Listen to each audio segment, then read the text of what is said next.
something that I align with in both business and in my running is where is there something that is not as good as it could be that could allow us to gain a greater advantage. Hello and welcome to Run the Business, the weekly podcast that explores the place where running and leadership come together.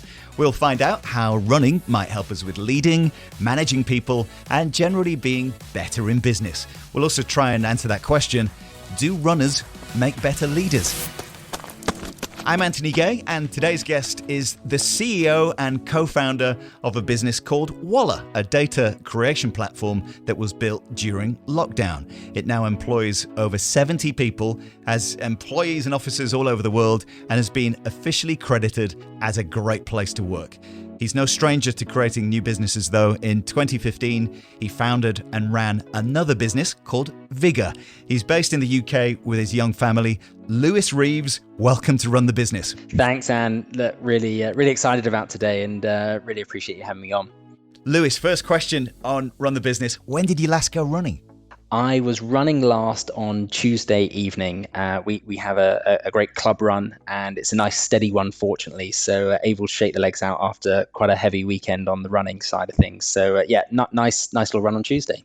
And how long have you been, just to sort of give us a bit of background, how long have you been running for? When did you consider yourself a runner? Yeah, so it's a really interesting story for me. I ran a lot of middle distance as a youngster, actually really young. So I got pretty heavy into my running probably around the age of 10, 11, and then into my early teens. And then I think perhaps with maybe a lot of people, life sort of happened and business happened and moving from, rural towns into big cities. And I left my running behind for quite a long time. Mm-hmm. And then in the last few years, I must say I started off by getting back into cycling. And then just over a year ago, we acquired a business which had the majority of its employees in the Nordics, between Norway and Sweden. And as we were doing a lot of the chemistry work, I realized that they were all really enthusiastic runners. And we were having an introduction session to these new guys that were joining the team. And the fun fact that most of them led with was, I'm the fastest runner in the Garmin group. And I thought, I can't let these guys get away with this. I need to be part of it. And so it was just over a year ago that I really turned back to my running. And since then, I've been running sort of several times a week. So yes, in adult anger, just over a year. So I guess I'm still a bit of a newbie, but it's been something that's never been too far away from me for the sort of whole life. So give us a bit of context about your business and the various businesses that you've been involved with over the years, because you've been hugely successful. Where did the entrepreneurial part of your life kick in? Yeah, so look, I think that's very much my background. So come from a family of folk that have been very keen to run their own businesses, and also a family of communicators, which I think is a really key skill in trying to get people on board and come through journeys. My personal career is an interesting one. Didn't end up going to university, and sort of perhaps fell into the sector of market research and got quite excited. Market research is predominantly, although there are some larger organizations, it's made up by a lot of smaller businesses. And thus the barrier to starting a company is relatively low, and something that I've done since quite a few times. In recent years, technology has played a bigger part in our industry as it's digitalized. And that's something that we're really trying to push forward now with the Walr business. So essentially what we do is we have a unified survey software platform. And what that means outside of our industry is that we're able to ask people questions. We're able to decide who those people are that we're going to ask the questions. So we've got large access to lots of different people in lots of different countries in many different walks of life. And then we've got a whole suite of visualization tools that allows us to interpret that data that's created, build reports, and distribute that to key audiences. Mm-hmm. So very, very topical at the moment with the political environment in the UK.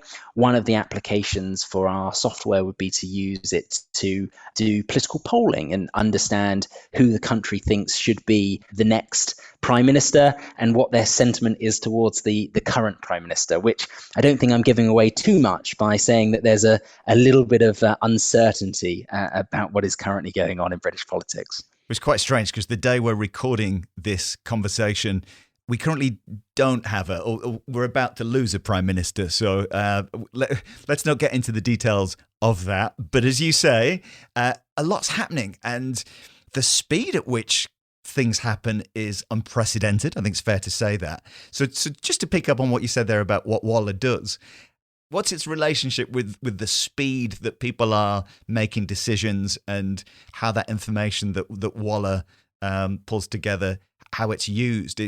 Do you see things having sped up a lot since you've been in business? That's really why we're at the forefront of trying to accelerate the digitalization of our industry. Ultimately, market research is great for answering key business questions and aiding with decision making.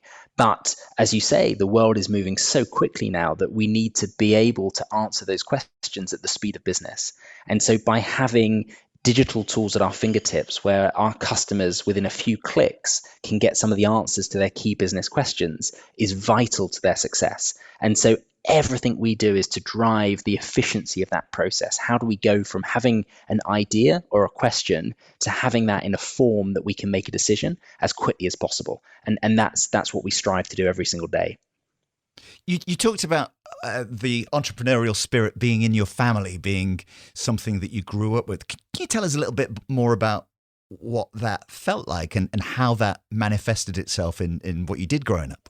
Yeah, indeed. So grew up in a household where my parents ran their own business, and I think it gives a sense of belief in one's ability to do that. I know certainly having friends that grew up with parents in perhaps more corporate roles, there's maybe a slight more alignment to that. But I think seeing that it can be possible, seeing that allows one to own their own destiny, whether that's around work-life balance or whether that's around achieving their goals, and being really inspired by that and wanting to do that for myself.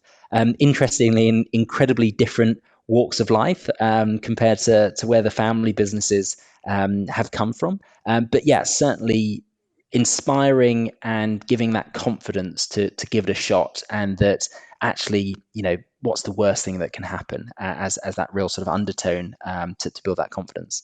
Did you ever consider your style as a leader when you were beginning? Because obviously you're very successful now, but when you were starting out on this journey, did you think about the kind of leader that you wanted to be?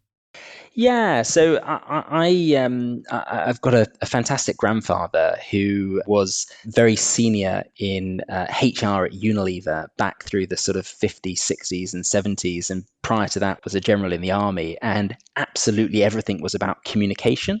And he was also a cox in his rowing boat, and so spending a lot of time with him in my formative years, I think really led me to think about communication styles as a leader. And actually growing up, whether it be in football teams or other sporting teams, I generally found myself as the captain of those teams. And I think a lot of that style is about ultimately you've got a group of people that you want to achieve a goal, and how do you get them to all share that passion and all be pushing in the same direction.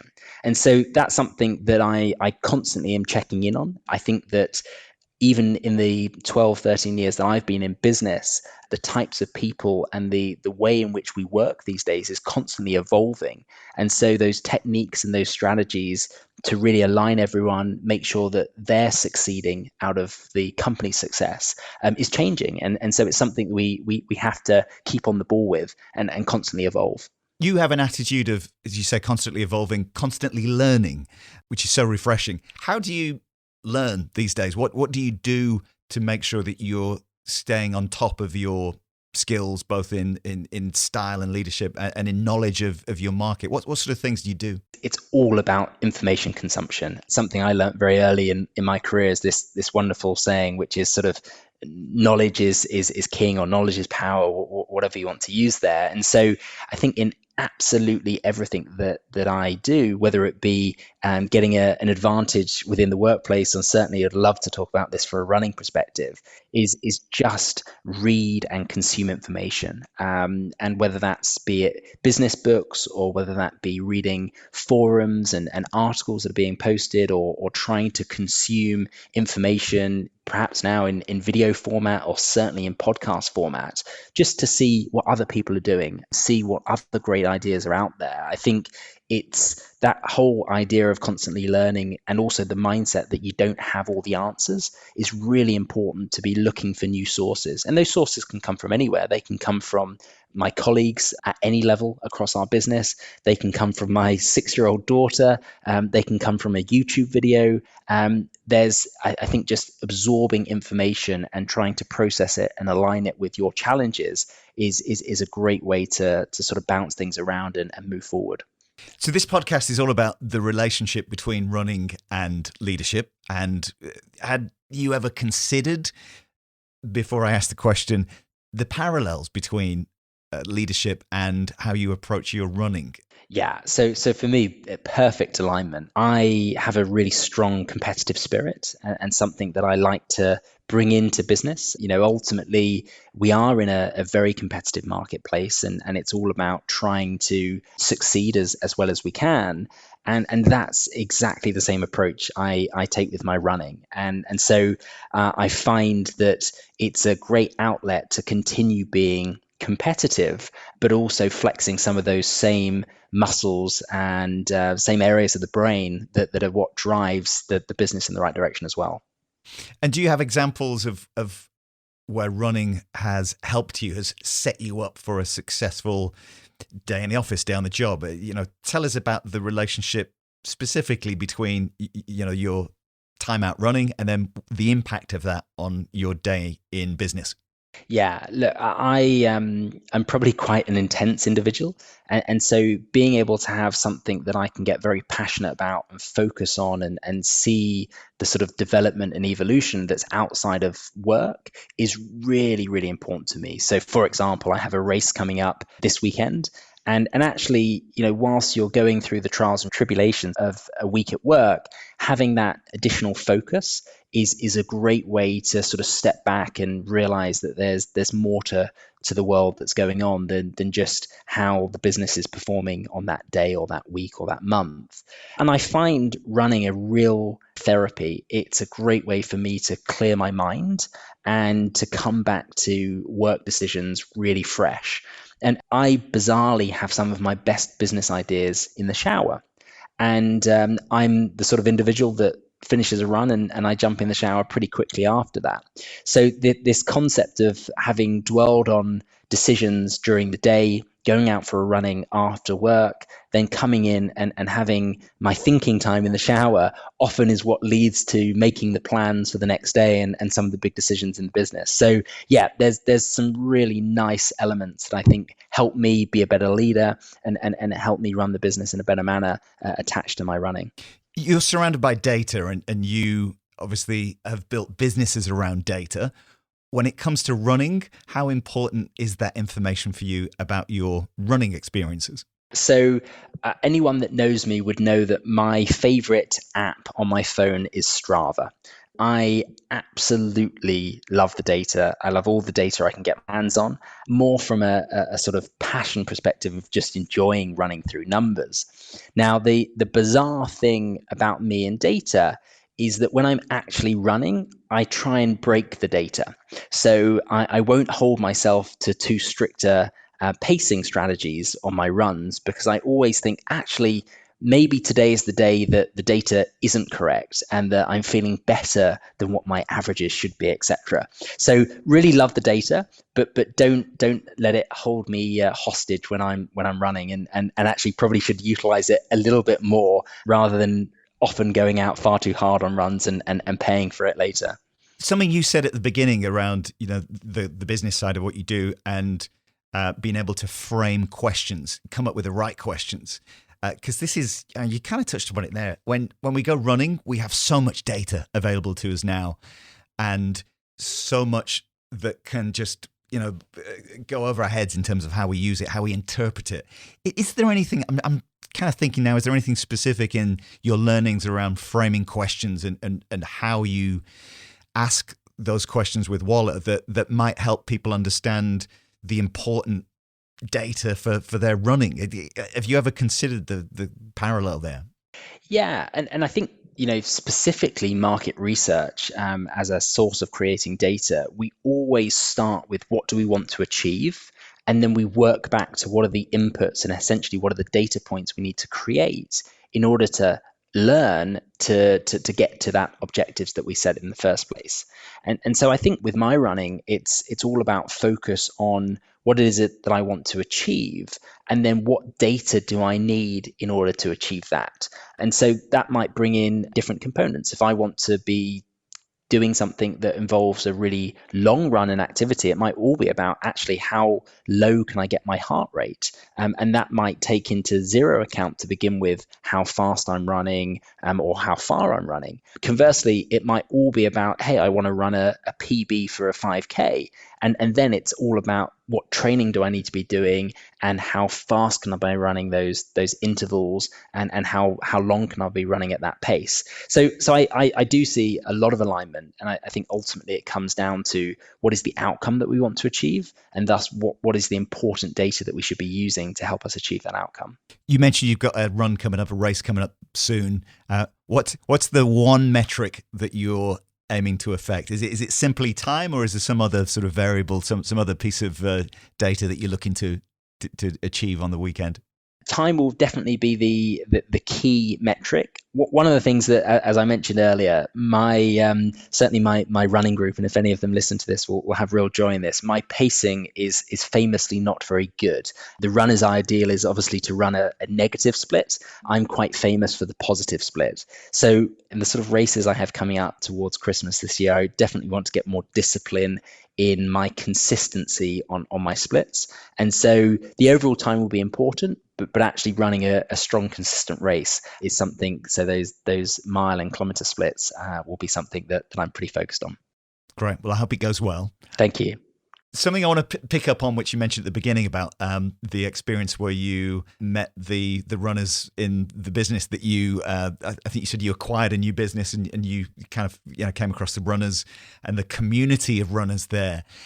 This was something I wanted to dig into a little bit more about what that brings to you when you're able to identify people with a like-minded interest in running, and you can kind of get close to people that way and understand what makes them tick. How did that help you in getting closer to the culture and the vibe of that business? I think it's about immersing myself into what was very much their world and their culture. And I think, running, I've not yet met a runner that I don't like. And certainly in other sports, I have met people that I don't like. And I think there's just a really nice nature to runners. I think the freedom of it all being fully propelled under your own power and just being very natural is really, really nice. I think there's another component. Actually, the guys in which came into the business were predominantly ultra runners. And I think that having that sort of staying power and that determination to be able to go out and run for long periods of time speaks volumes for great skill sets in business. So yeah, there's a lot of alignment. I think generally both within our business, we have a big running community, and within the wider running community, it's such a supportive culture, and one where I feel actually running, certainly in a group, can be quite therapeutic. You can have quite a lot of time to work through different conversations and different challenges. And so we'll often go for runs for work. Certainly me and my senior leadership team will often run together and we'll work through key challenges, but also colleagues up and down the business. And it's a really nice way to be able to spend some one-on-one time. It feels like, whereas perhaps 10 or 20 years ago, some of those connections between different colleagues would have been spent in pubs and different establishments, they're now being spent with running shoes on, trotting along certainly the river here in London, which is a great place to run. So yeah, certainly very excited about that progression. I wondered, because as I get older, I kind of enjoy the community and the social side of running, and spending time with people, doing things like running rather than being in the pub or at an event or something like that. And I just wondered if is that me just getting old? But I do talk to a lot of younger people who are enjoying health, fitness, running specifically as being the thing that gives them that sense of community and binds them together, which is fantastic, isn't it? As a thing, rather than sitting in a pub and spending the time there. Totally. I was naively invited to a running event this summer called Endure 24, which I'm not sure if you've come across. It sounds painful. Yeah, described as the Glastonbury for runners, and essentially you all go and camp in a field. This one was just outside of Reading, and it's a cross country loop. You're in teams, or some people do it as an individual, and it's 24 hours worth of running. And actually, yeah, just the sort of culture and the vibe of having fun, and yeah, we probably did drink a beer or two between some of our runs, but doing something that's good for your health, having a bit of a competitive element, a huge amount of camaraderie, and helping everyone get through.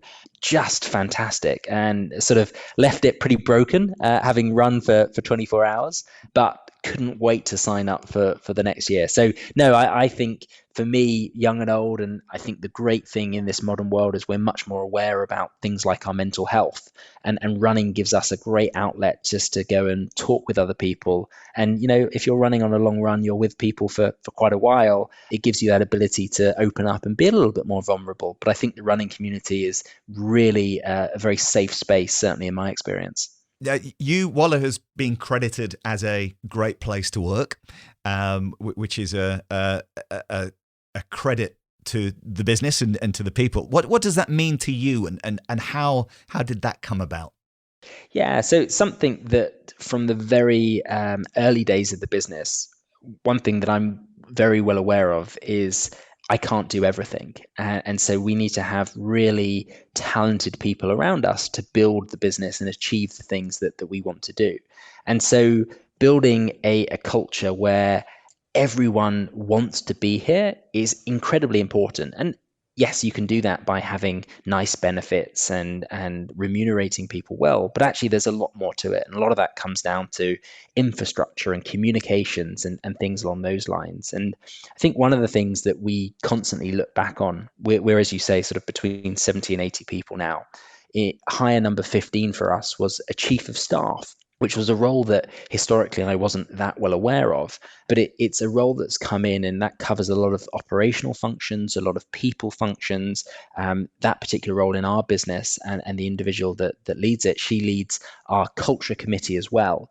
And so really taking a big focus and an investment on making sure we are working with our teams, listening to our teams, empowering their decisions to create a workplace that frankly we just all want to be in is important. And then I think naturally, if you're doing those things and we're acting on the advice of our staff around us, we create a place where people want to be, and then we're able to get awards and certificates like the ones that we did this year, which has been fantastic.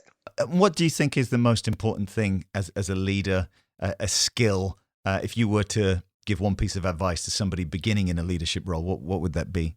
There's two probably that spring straight to mind that are pretty closely aligned. Communication is absolutely everything. And even if you think you're communicating enough, you're not even anywhere near close to communicating enough. I just don't think it's possible to communicate enough. And so working out how you communicate in different styles to different people and across different cultures and different types of people is absolutely vital to share your message. And then the second point is around vision. What is that message that you're sharing? So if you're able to open up those channels and communicate, you need to be communicating a narrative that is engaging and that is taking people on a journey, but it's also authentic. And so I think the combination of vision and communication are the two skills that I would recommend anyone really focuses on and tries to learn about. Thanks for that. That's really powerful advice. So thank you for sharing that. Switching back to running, I want you to think about a run that you've done at some point in your life that sticks in your mind as a special experience, something that you can conjure up in your mind's eye and takes you to a happy place. Is there something that springs to mind? Yeah, so my wife and I spent a little bit of time living in New York, And so there's a wonderful run. We lived right next to the Hudson River, and we fell pregnant there as well. And we lived right next to where Captain Sully landed the plane that was coming down that was out of power, and he landed it on the Hudson River. And so it's got a really special place for me and my family. And I always make a real point of when I'm in New York for business, without fail, my first morning there, I'll always go on a run all the way up it's the West Side Highway, but the run is along the Hudson River. Spectacular run. And without fail, I always get a selfie outside of our old apartment. And so that holds a really special, fond place for me, both in terms of running, but also in terms of my family. That's wonderful. And when you travel I think I know what the answer is here, but when you do spend time in different places, different countries, is running something you take with you and use to acclimatize to that place? Yes, both acclimatize, but also explore. I was just 2-3 weeks ago in Sydney for the first time, and putting on my running shoes and just going for a cruise around is a great way to see the city. And so, as much as I can, I try and pack my running shoes and go running. The bit that I enjoy the most is when we're on sort of team gets-togethers in different countries, and we've got colleagues coming in from different areas. We always try and run together. So certainly our Norwegian team, our Swedish team, really big runners. And so if we're ever in any of those offices, there'll always be an early run on the table for anyone that fancies it. Are you somebody that runs with music, with podcasts, or do you prefer the ambience of wherever you are? Yeah, it really depends. I think it depends on my mood. I'm quite happy running with both. I think that if I just want to go and switch off and just churn out some miles on my own, then the music's a great way to help with that. But I actually sometimes want to be with my thoughts or just with the experience of running. And certainly if you're trying to run fast, that's often balancing a bit of a pain threshold. And so I would say I'm about 50-50, right down the middle. Clearly, if running in a group, it would be quite rude, so would opt against it. But yes, depends on the mood of which way I take on that one. And does your wife run? You mentioned you guys, when you lived in New York, did she run with you there, or was that, is it just something you do? It's predominantly myself. My wife's a big tennis player, although unfortunately is just recovering from a ACL reconstruction. And so I think she will be back out doing a bit of running and a lot of tennis. But the last year has certainly been not the one for running without an ACL through the middle of her knee. Fair enough. And when you think about business and leadership and running, are there any heroes, any icons that spring to mind for you that have motivated you to be better in either field? It's very hard, certainly in this current time that we're living from a running perspective, to look beyond Kipchoge. When I spoke earlier about that vision component, I love setting targets that seem impossible and then breaking down how we achieve them. And I think what he did in the sub 2 hour marathon was just unbelievable. And the speed in which he and many other elite runners run is just mind-boggling. So no, I think that would be the real standout leader. And probably attached to that, I know he doesn't run necessarily himself, but Dave Brailsford, who obviously ran, I think it was the 1 hour 59, the 1.59 challenge, is someone that I hold in very high regard. His desire for those marginal gains and always to be looking at how can we optimize. That's something that I align with in both business and in my running, is where is there something that is not as good as it could be that could allow us to gain a greater advantage, and often without necessarily having to work any harder, whether that be wearing more aerodynamic clothes or faster trainers, etc. And within business, where can we cut out inefficiency, certainly in our platform? How do we reduce the number of clicks that our clients have to make? So see great parallels that I think that idea of marginal gains, and he's been the real founding father of that. Powerful stuff. And something you just mentioned before then as well, which I think is worth lingering on, is this idea of chunking things down, making things manageable.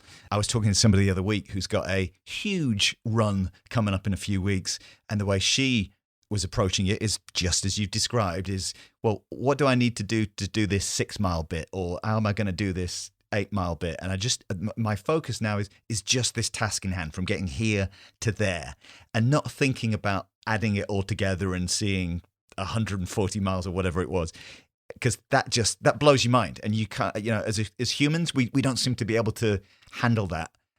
But if we break it down and make it something that we do feel is manageable, it becomes a lot easier, doesn't it, in both business and in running? Yeah. And I have a fun game I play with myself. So generally I run with my watch in miles.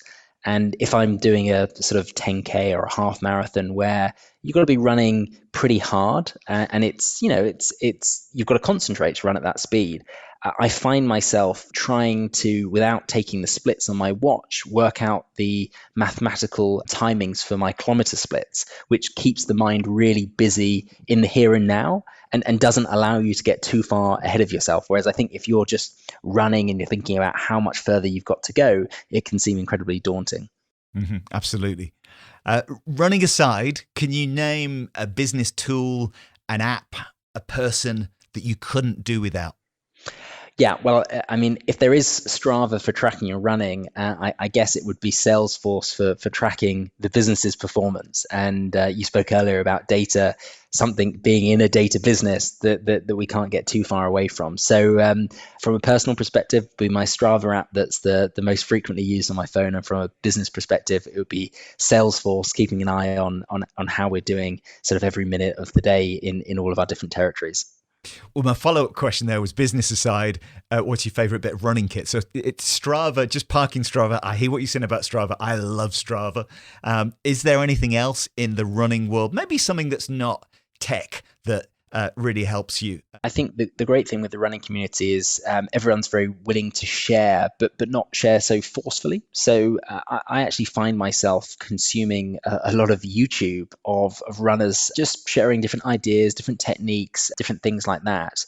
And I find it, again, as I spoke about that consumption of information earlier, it's just good to sort of flow some of those ideas through, see what works for other people. It's quite refreshing as well to know that other people are out there trying to achieve similar things and deal with similar challenges. So I think that the world that we've now moved into, where that ability to access content is so much easier and the ability to share it so much easier, that I really get myself into that world, and can often find myself sort of before going to bed consuming 30-40 minutes worth of different running videos. And there is so much awesome stuff out there, isn't there? I mean, we had Jason Fitzgerald as a guest a while back, who has the strength running platform, and Andy Badley was on, who runs the running channel, YouTube channel, and that content, it's really whatever kind of stuff you want is there, isn't it? And it's wonderful to have access to all that. It feels like we're in such a privileged place. Indeed, and certainly for someone that's as avidly keen on those marginal gains, you've often got people that are out there doing it for you, so you can learn from them without having to go and do those experiments. And it's fantastic.